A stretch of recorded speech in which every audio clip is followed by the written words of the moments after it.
Hello everyone, welcome back to my channel, or if you're new here, hello, my name is Alivia Brown and I am currently a fourth year undergraduate student at UCLA studying anthropology, and today we are talking about popular book recommendations for anthropology majors. Now really quick, this is not popular anthropology books, like I'm not talking about Margaret Mead or Molinowski or anyone like that. I'm talking about just popular books that people are reading that I like, that I think you would like. So without further ado, let's just get into it.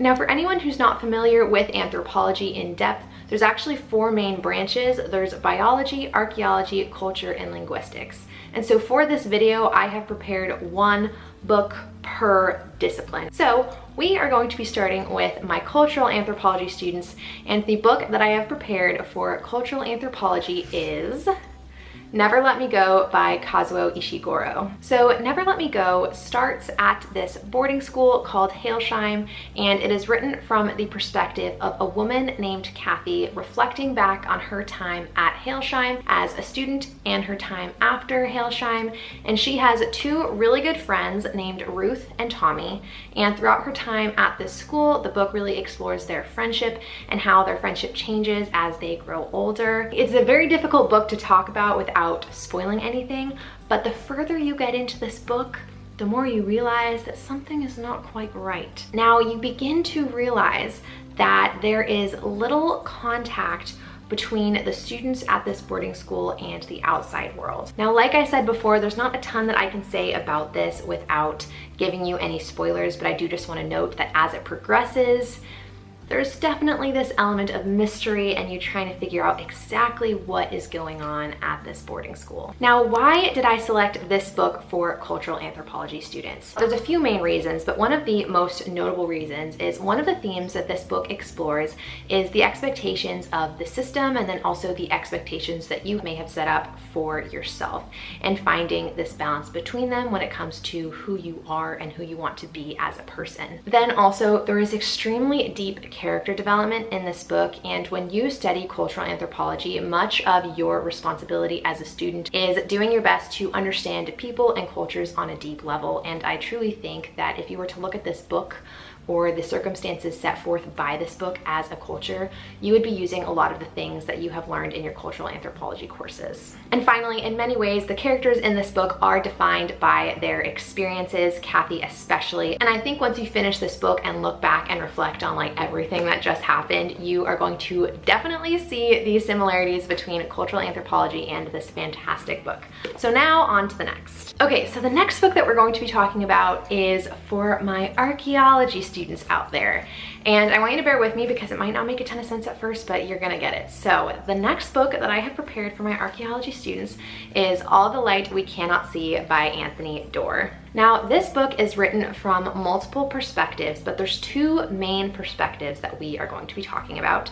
The first one being from a young girl named Marie-Laure, and she lives with her dad in Paris, and her dad is the head locksmith, I want to say, of the Natural History Museum in Paris. However, when the Nazis occupy Paris, they are forced to flee and go live with Marie-Laure's uncle. Also, when it comes to Marie-Laure as a character, one of the most important things about her when reading from her perspective is that she is actually blind. So many of her experiences are interconnected to her inability to see, and it is just written so beautifully, and yes, that is her perspective. So the next perspective is written from a young boy named Werner, and he is an orphan living with his sister who is also an orphan, and they are living in Germany, and amidst hard times they actually find, and Werner comes to repair this radio, and the radio is like a source of light in this like dark time in their lives. And so every night these two siblings go to listen to this radio and just hear things happening in the outside world.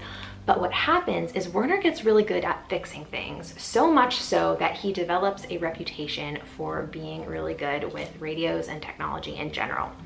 And it gets the attention of the Nazis, and so he goes to work for them to track down the resistance using his technology skills. And of course, you can begin to see that these two elements, these two perspectives will begin to intertwine, and it is wonderful, and I'm very excited for you guys to read this if you decide to. But now on to why I'm actually recommending this to archaeology students of all things. So in addition to having a passion for just like the archaeological process that archaeology students obviously have, there's usually also this respect and interest in history and history as a canvas for the archaeological process.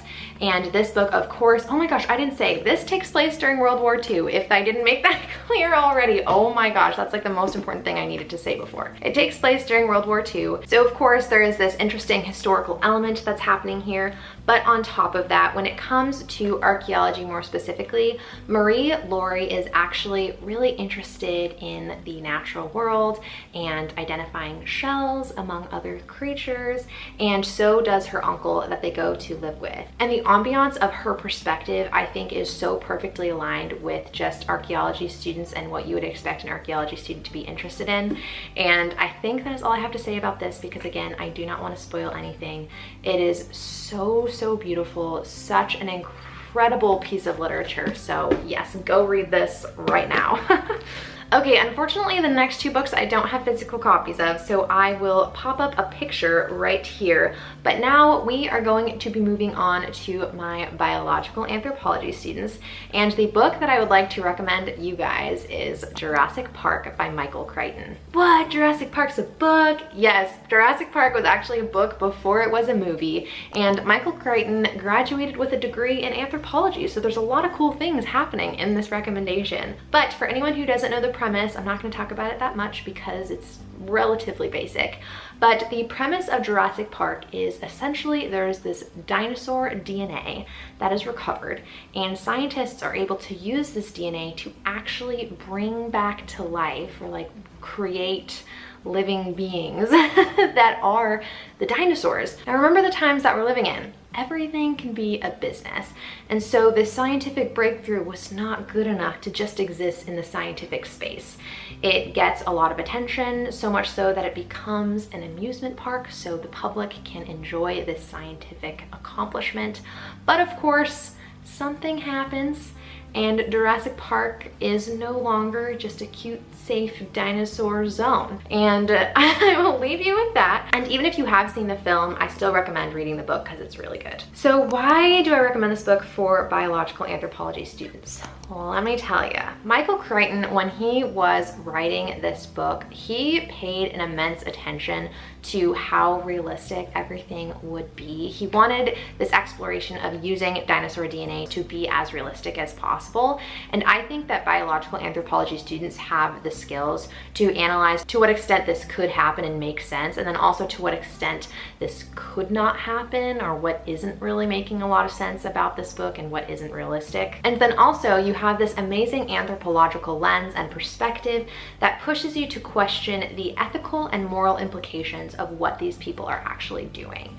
And I think it is the perfect book to start with if you like biological anthropology, but maybe you don't want to dive into the dense biological anthropology literature. So the final book that I'm going to recommend is for my linguistic anthropology students, and you guys are so not going to agree with me on this book.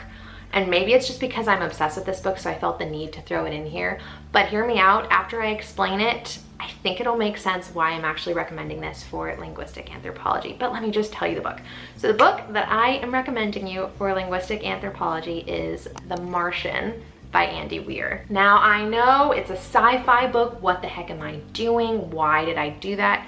Let me tell you the plot, and then we'll dive into the linguistic implications of this novel. The Martian is about a group of astronauts who are actually the first people to walk on Mars. But not long after they get there, chaos ensues.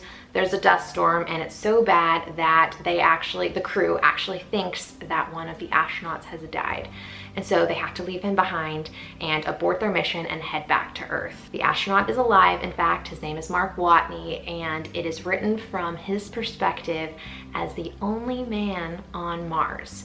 Now, he has no contact with the spaceship. He has no contact with Earth, and his rations are going to run out before a rescue mission can come back to him, if he even can get in touch with anybody. Now, each crew member has like a special skill that they bring to the table, and if you think about it, that makes a lot of sense. It's a really smart thing that they did there. And Mark Watney's special skill was botany, and he uses this knowledge of plants to help him to survive on Mars. And he is also hilarious. Like, this character is so funny, and it is such an enjoyable read.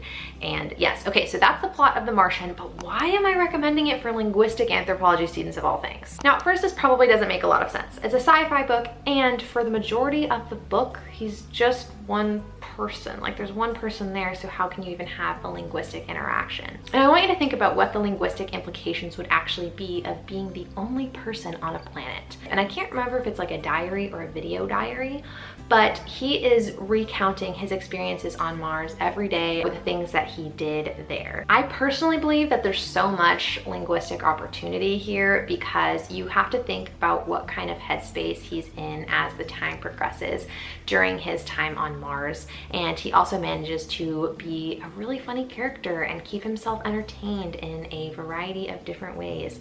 And the language style that he's using, and also just the brilliance of Andy Weir, is so palpable throughout the entire book. And if you have read The Martian, please tell me if you think there are some amazing linguistic implications, because I think if you approach it with that lens, you will have a fantastic time with this book as a linguistic anthropology student. But I also think this book is fantastic regardless of the lens you're approaching it with, so keep that in mind.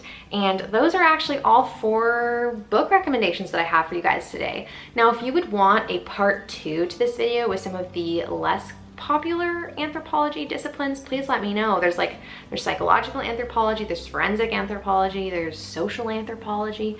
Just let me know what you guys want to see, or also if you want to see like actual popular anthropology books, that's also a great thing. So definitely let me know. And I think that is all I have to talk about this Sunday. School is coming up, and that hurts. So I wish you all the best of luck with school if that is something that you are in. And yes, I will see everybody next week. All right, bye you guys.